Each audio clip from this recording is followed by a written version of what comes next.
All right, guys, we're back on Tom's car. Looks like they're diving into the wiring after he fixes a couple little threads, it looks like, or something. I'm adding a couple threads. Oh, you're adding some he's threads. adding some threads in here. What's going there? That back pressure canister. Back pressure can. Ah, It's gonna be right here. I see.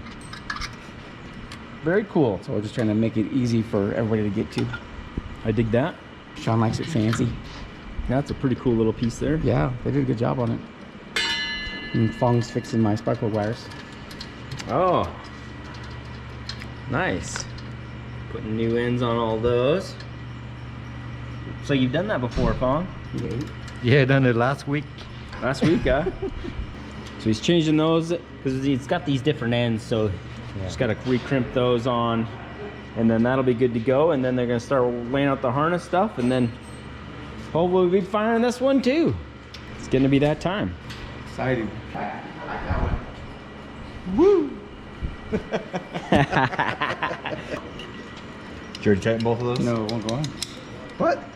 This won't go in. Oh, that one did it. You need Should some. I, you want me to Loctite this baby, Shawn? You need some Or do you think you can't back extra out? crimp too, or not this one. This thing is. You just use the vise. You take it out, and that's what you're supposed We'd to put in the notice vise. it loose Fong. before it would fall off because the bolts No, you won't just come take all the this way whole out. thing, walk over to the vise, you squish it, and you're done. That's what it's for. It's for the vise. But yeah, actual crimpers would be nice. But that's what I got. So what I do is fit the wire into the connector Yep. and then set them on the vise.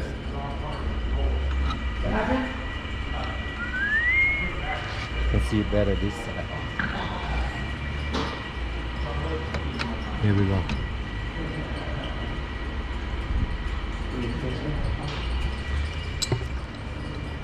Okay. Very good crimp. Yeah, back to the day. And you went and full. Yep. Yeah. You did great. Cool. Back to the day, the guy thought I changed the spark plug for him. It's just a little motorbike, you know. Yeah. I say, this thing work? I say, yeah. You wanna test it? Yeah. Hold it. He hold it and I kick it. Shot. You know? I say, work good, huh? We're good. Blue. The next drawer down. All right. So that'll help you if you got to crimp the other ones a little tighter or anything. Now you know. No one's half the battle. So I'm gonna let these guys wire for a bit. I've got a little hot rod to kind of get ready to tune on. Steven is getting the block on an engine stand for Sho'nuff, so I'm gonna start looking at all that as well. So let these guys continue to work.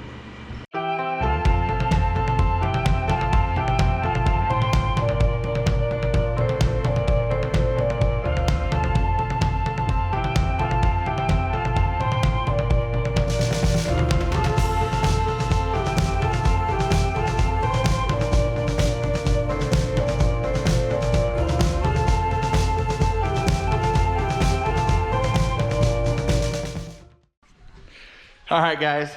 Today we're gonna be working on Tom's wiring harness. It's all Fueltech stuff. So what we have here is we have a Fueltech 4-cylinder A harness for the 450, 550.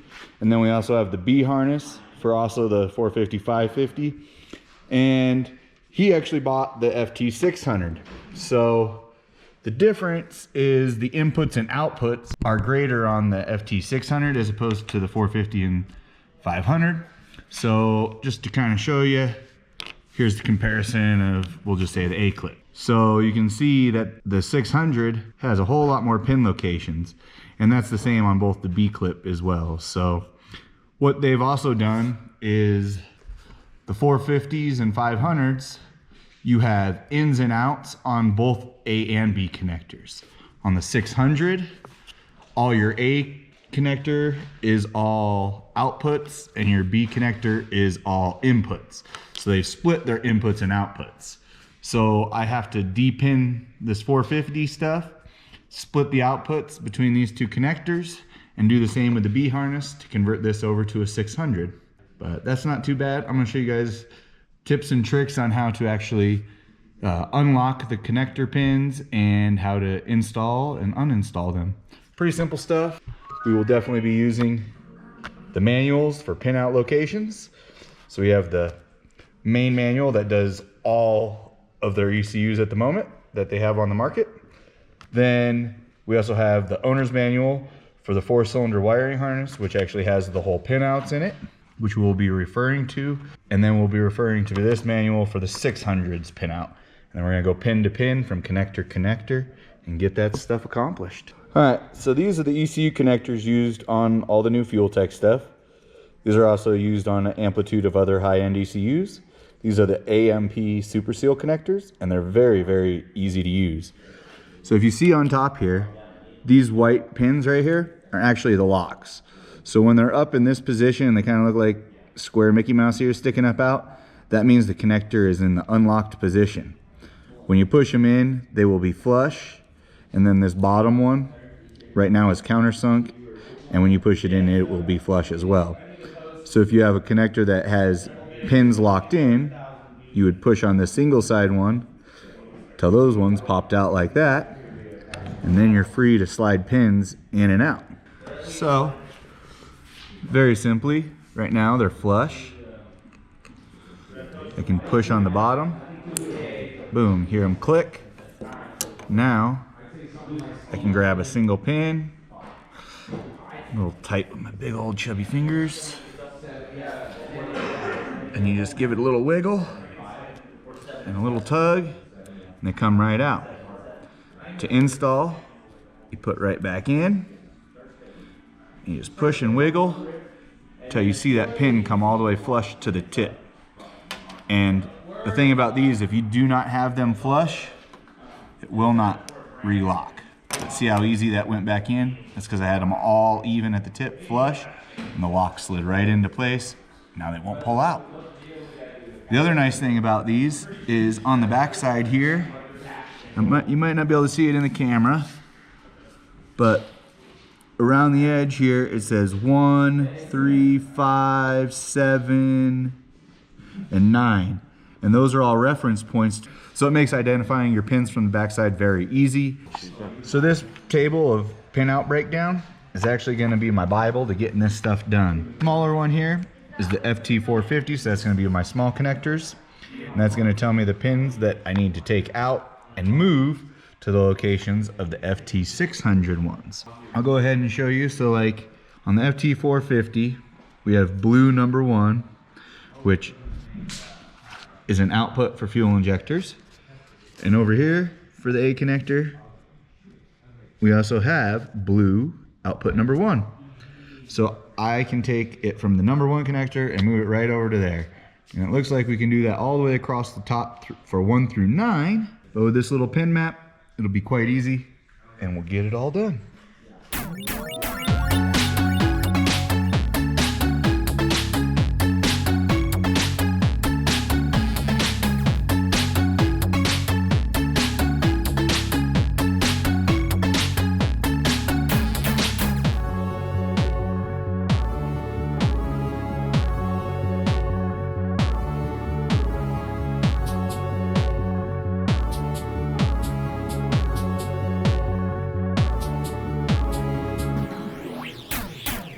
All right, those 600 connectors are now on there. We still have open pins for additional stuff to be added. And the little connectors are off. Oh yeah. That wasn't too bad. Didn't take me too long. I'd say 35, 40 minutes. Just stay focused, pay attention to what you're grabbing, reference your harness to see what pin you're grabbing, see where that pin goes up here. Move it back. So now I just need to secure this. Then we're also going to be putting different injector clips on. So the B harness here, I'm going to clip these off. And then I'm actually going to remove this grommet from here. I'm going to run the whole B harness through the grommet here. So it's actually more like one harness. It'll still be 2, but you get the idea. It'll be one hole, much cleaner. All right. After getting that harness all pinned out, of course I just had to just throw it in the chassis real quick. Comes through the firewall. I have all the relays hanging over here on the passenger side. Goes up, plugs into the dash. I'm definitely gonna get some zip ties and some mounting hardware to just hold this nice and clean in here. And then I've started laying it out here. I have my powers and grounds that need to go directly to the battery. So on the 450-550A harness, there's this connector in here, and it's a male-female connector, and if you're using only the A harness, this must be connected. If you add the B harness, that has a single female connector.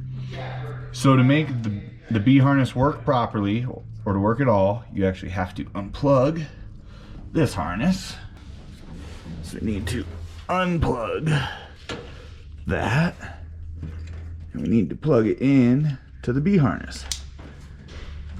Now the A and B harness is properly connected and should work just fine. And we have a few connections left on the A harness to make. So we still need to put a connector on our cam and crank signal. So both our cam and crank signal are integrated. This is a KS tuned cam trigger. It's a lot like the T1. It's got the same magnet pattern. And so both the cam and crank is in there. So I will have to integrate both the cam and crank harness into one connector, and then I will be able to pick up our engine position.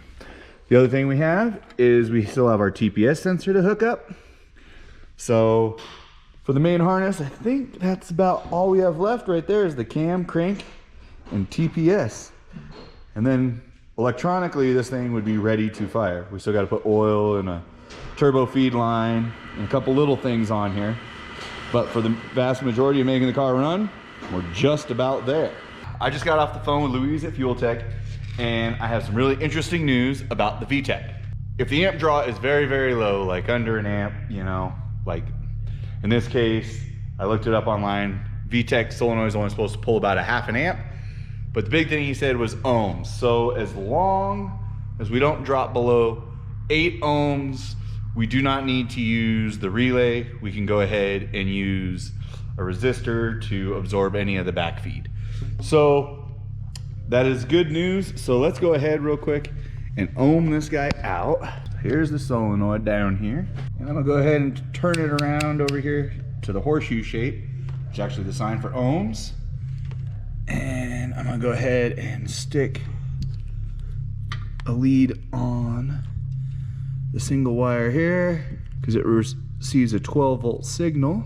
And I'm gonna go ahead and touch the housing body because that is the ground for the solenoid. And it is ohming out at 14.7 ohms. So that is well above that low 8 ohm mark. So because of the low amp draw and high ohm rate, we can go ahead and act like this is more like an injector and use it through the ECU without a relay. Anything else that's a big solenoid though, you know, like a line lock or nitrous solenoids, anything that really actually is pulling some current absolutely needs to be done through a relay. It protects the ECU, it keeps voltage backlash, all that out of the ECU, and everything's safe. All right, so I'm on to one of the last final steps now before we get to start this thing, at least wiring wise, and that is the cam and crank trigger setup. So on this 4-cylinder harness, they have both cam, Hall, and VR pigtails on here. I have already kind of folded one back and taped it back because I'm going to be using Hall on both sides. And then crank also has Hall and VR. So they're set up for whether you have a Hall or a VR mag sensor. So yeah, pretty simple. They're unterminated because the kit is universal, so that way whatever crank trigger you have, you can get whatever connector and get that all done. So, but in this case, we're going to be using the T1 cam sensor trigger, and it uses north and south pole magnets. It actually has 12 of one and 1 of the other. So I don't remember if it's north or south, but the crank has the 12 magnets and the cam has the 1 magnet. So the 1 magnet resets for home position, and they all come in one sensor. So I only need to run 1 power, 1 ground, and I got cam and crank signal, which are my 2 white wires. So let's go ahead and get some ends crimped on here. Then we can slide them in their proper pole positions, and we're that much closer to starting. Heck yeah. Only need to strip back just a little tiny portion for the crimping.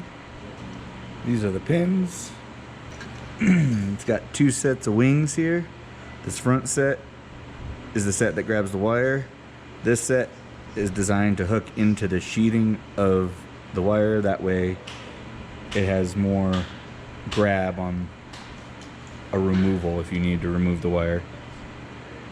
And I am using some W crimp pliers.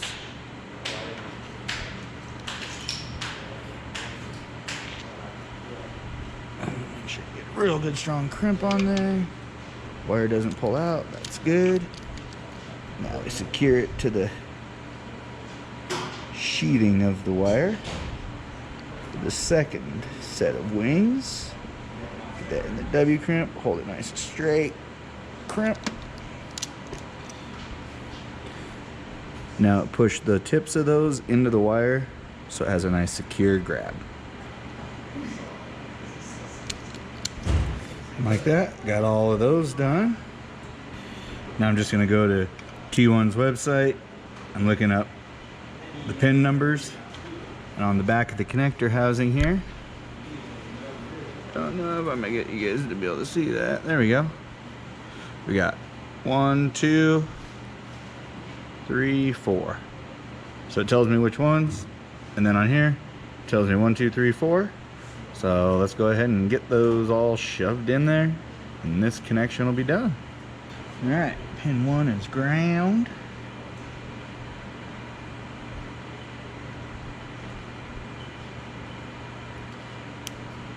Just slide that in there until you hear that nice little clip on the lock right there. And the pin is coming in. That's a lot harder to see. 2 is going to be cam trigger. 3 is crank trigger. And 12 volt. And like that. All ready to plug in. All right. Same type of connector for the TPS. 3 more wires, and the main engine controls are wired in. All right, well, these connections are all done. Here's our cam crank, TPS, and we got all our starter stuff hooked up. I believe I am ready to apply power and see if this thing lights up. So let's go ahead and take this off. I'm a little nervous here. First time for me firing up a Fueltech. I mean, they still cost money.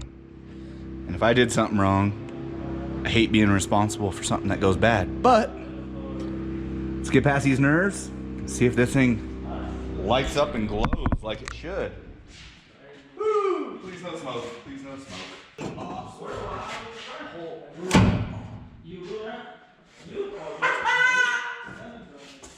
Woo! Blank file map. Do you want to run configuration wizard? Woo! I mean, I still got a couple relays just to put in their homes. All those relays lit up over there. Bro, I gotta ask you.